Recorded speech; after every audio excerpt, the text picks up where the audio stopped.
Unfortunately, I think I'm going to continue the trend of injecting fear into the hearts of anybody listening because you should be very afraid. I'll just start off by saying that the world is not a safer place than it was the last time I spoke. In fact, uh, it's even more dangerous.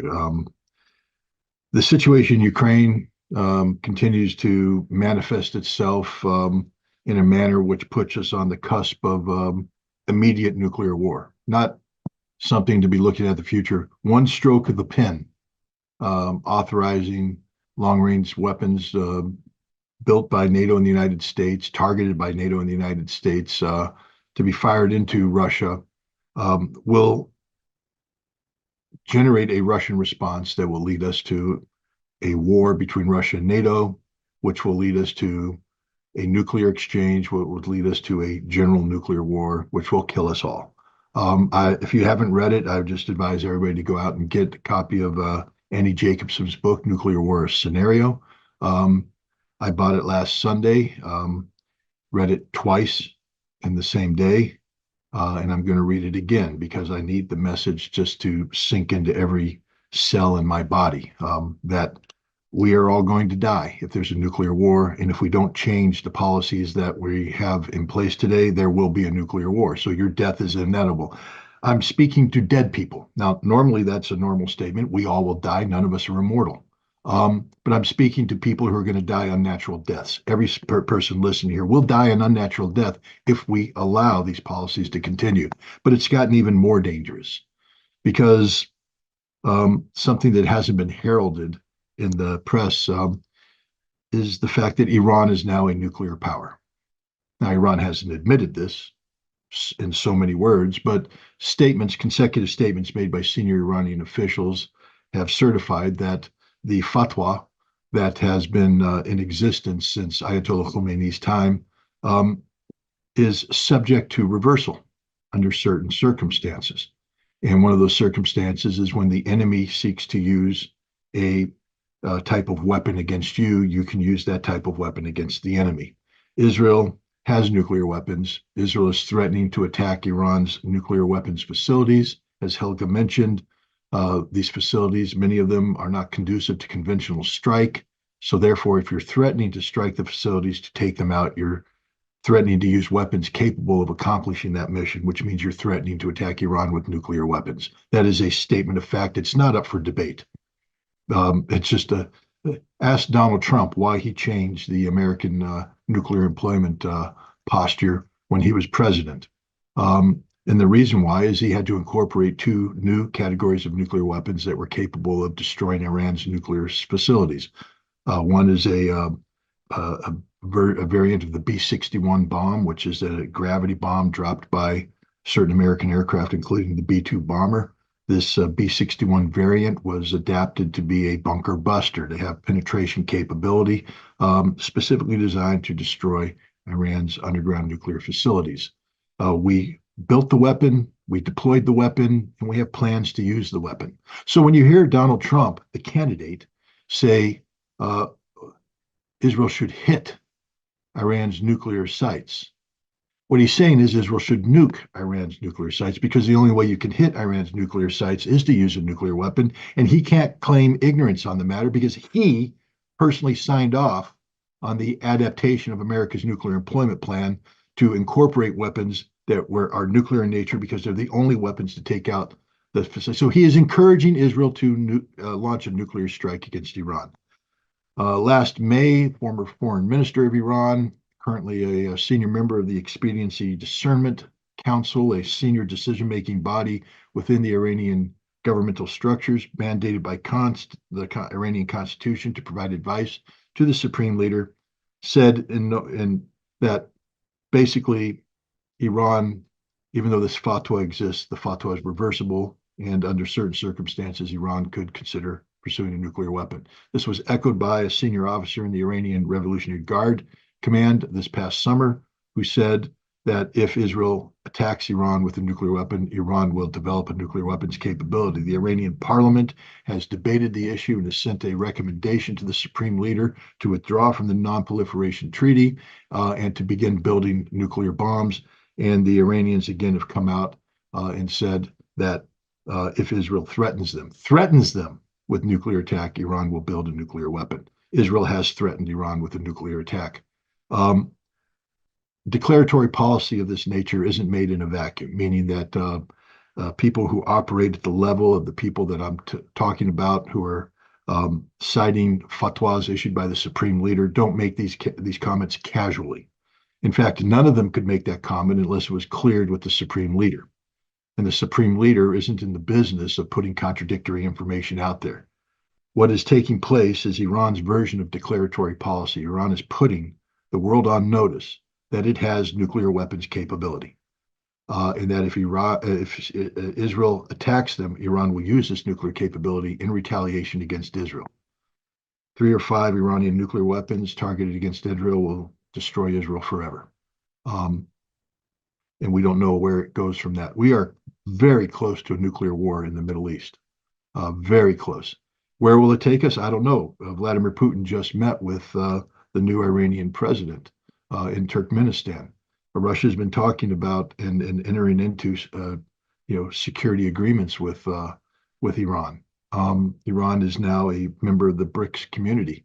I would imagine that they are talking about what happens if Israel launches a nuclear attack against Iran. What will Russia's response be?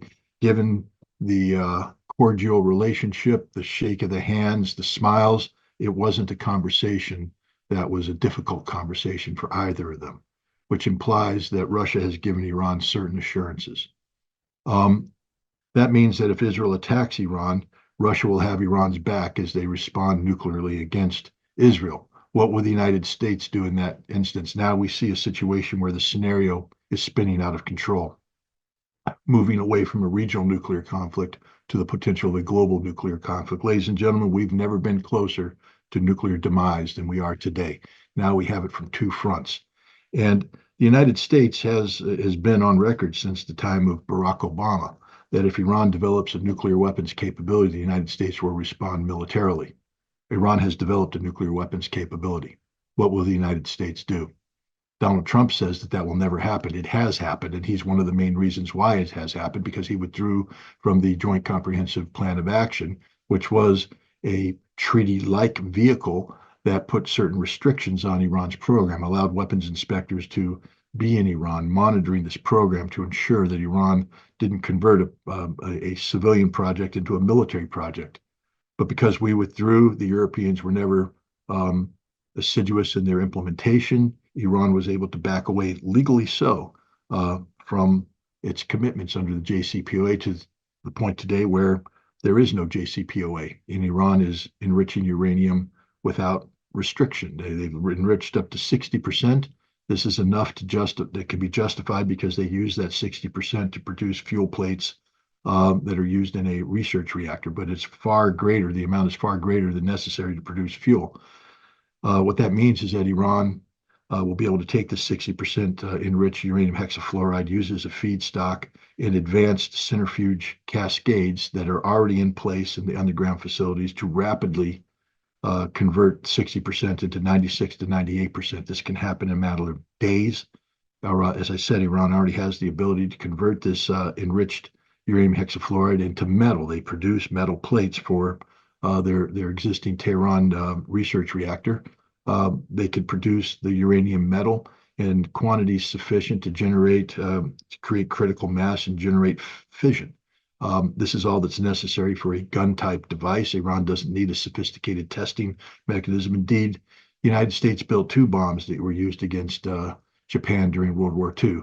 One was Fat Man, the other was a Little Boy. Fat Man was the version that was tested at Alamogordo on July 16, 1945.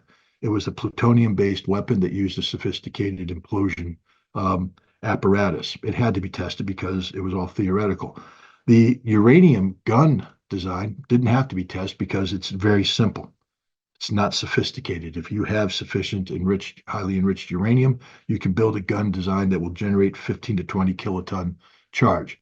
This is what I believe the Iranians will build. It's easily deployed on missiles that Iran has. Iran has shown that its missiles can strike Israel without fear of interception, and Iran will be able to launch missiles equipped with nuclear warheads against Israel. And there's nothing Israel or the United States can do to prevent that. This is a whole new paradigm right now that challenges all red lines across the board. How will the United States respond? Well, so far, we've avoided saying that we will participate in an Israeli attack against Iran because we understand the escalatory nature of this.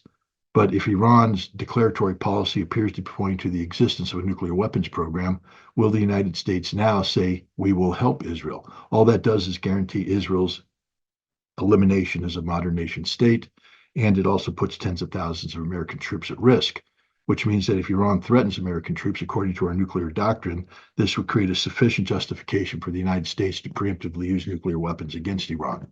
If we use nuclear weapons against Iran, we could inadvertently or deliberately provoke a Russian response. And now we're all dead. Do you see how this works? This is the world we live in.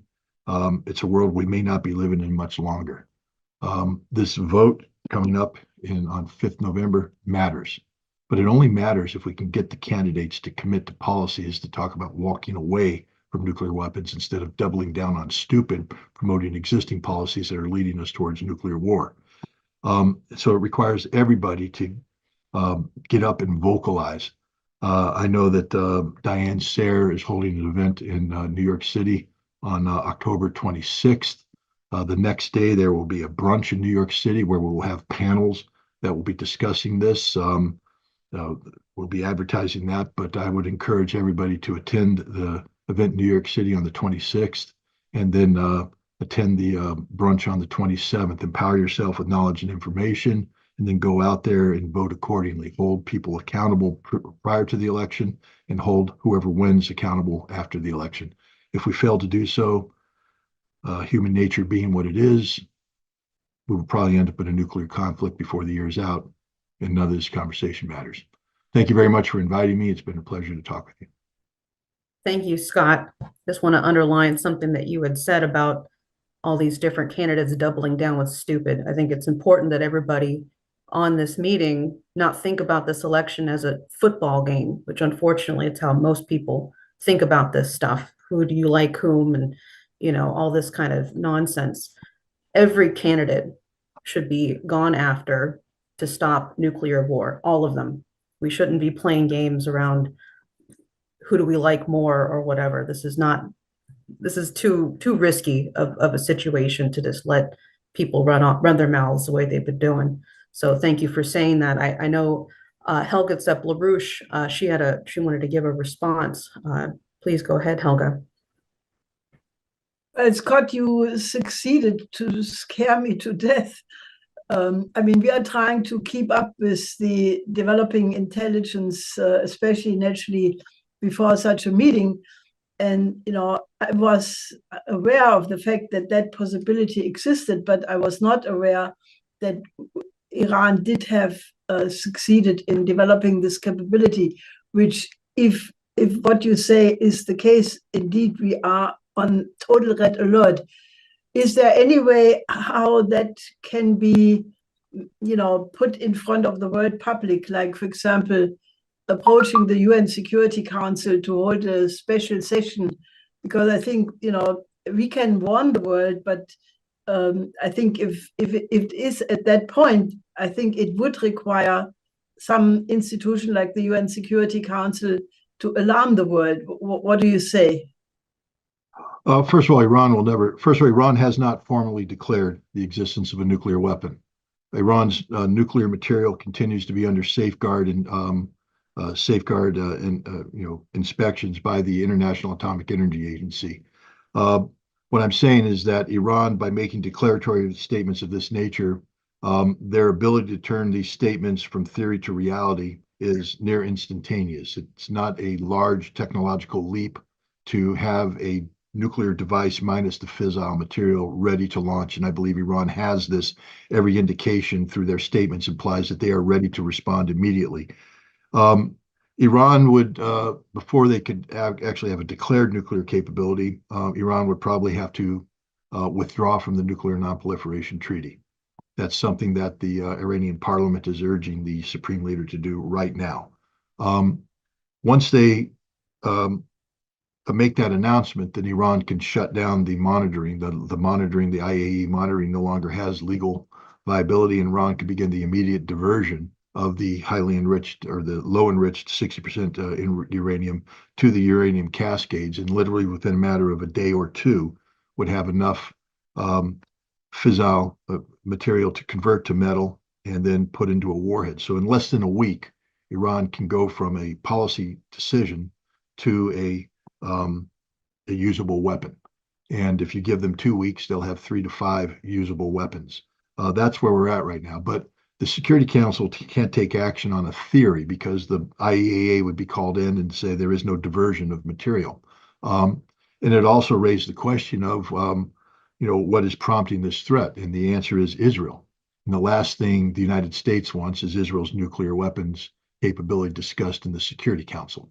And so that's the problem. We have in Israel that has this ambiguity revolving around its nuclear weapons capability. Everybody knows they have them. Everybody knows they're there, but nobody talks about it. And the danger of this weapons capability has become manifest because previously it was talked about as only the Samson option. That is, if Israel's being overrun, Israel will use these weapons to take everybody down with Israel. But now we have a situation where Israel's literally talking about a strike against Iran's nuclear capabilities that doesn't involve Israel being overrun. It's a reaction to a problem that Israel created by assassinating a senior Hamas official in Tehran on the day the Iranian president was inaugurated, on assassinating Hassan Nasrallah, on attacking the Iranian consulate in Damascus. This is a problem of Israel's own making, and now it's manifested itself in a manner in which Israel is threatening to attack Iran in a manner that can only be accomplished with nuclear weapons that Israel has yet to declare officially having. And this is the real problem here. To solve this problem, we have to not only talk about walking away from whatever could trigger the potential use of nuclear weapons by Israel, but we have to address the destabilizing reality of Israel's nuclear weapons, because those nuclear weapons now manifested themselves in a cause-effect relationship with Iran, which is going to prompt Iran to withdraw from the NPT and produce its own nuclear weapons. And if Iran withdraws from the NPT, Saudi Arabia has indicated they will be seeking their own independent nuclear deterrent. Turkey has said the same thing. And now we have a region totally out of control, making the possibility of nuclear war even more likely. So, we need to start talking about disarmament. We need to start talking about breathing life back into the Joint Comprehensive Plan of Action, but the JCPOA cannot be called the Iran nuclear deal anymore. The JCPOA, in order to be viable, has to involve Iran and Israel agreeing to, reciprocal inspection regimes that lead to guarantee that neither nation has a nuclear weapons capability. Israel's nuclear weapons cannot be allowed to exist. They are an existential threat to the world, to the region, and to Israel. Because if Israel uses nuclear weapons against Iran, Israel will cease to exist. That is a 100% guaranteed outcome that will happen. Even if they don't strike nuclear sites, if they just limit their strikes to oil facilities or anything else, Iran has said they will fire over 1,000 conventional missiles into the critical infrastructure targets of Israel. This means they'll destroy all of the power plants, all of the water purification plants, all of the power distribution plants, all of energy production, oil and gas, critical infrastructure, and Israel will be thrown into the Stone Age. And if Iran does that kind of attack, then the Samson option kicks in and Israel will retaliate with nuclear weapons, which will lead to Iran developing nuclear weapons and deploying them against Israel in a very short period of time. We are in an extremely dangerous situation, and it's not made any easier knowing that Benjamin Netanyahu and Joe Biden had a virtual shouting match. When you talked about a shouting match, I thought you were going to talk about the phone call that Biden had with Netanyahu. where Biden basically told Netanyahu he has to stand down on this irresponsible posturing vis-a-vis Iran, and Netanyahu told him to pound sand. And so now you see, for instance, people are asking, why did the U.S. ambassador to the United Nations come out and suddenly articulate in favor of 2 United Nations resolutions regarding Palestine? One, a ceasefire, the other one, the immediate dispatch of humanitarian goods. These are 2 resolutions the United States has opposed in the past. And the U.S. ambassador to the United Nations has articulated forcefully against these. But now she's advocating for them. Why? Because Biden promised Netanyahu that if he walks away from attacking Iran, that the United States would provide not only unprecedented levels of military support, but also we would have Israel's back diplomatically. Israel will never fear anything from the United Nations. Netanyahu has disregarded Biden's advice, and so now Biden is making Netanyahu pay a price. And this, I don't think is going to succeed in doing anything other than pushing the Israelis even closer to making the decision to attack Iran. We are in a very dangerous situation because the United States appears to have lost the ability to pressure Israel into taking actions that are good for the United States. And if Israel's not taking any guidance, that means that this comes down to not what's good for Israel, what's good for Benjamin Netanyahu, and he's willing to sacrifice all of the people of Israel, over 100 million people in the region, because he wants to go down in history with a legacy as a strong man who saved Israel. But he's going to be the man who destroyed Israel and took the region down with him.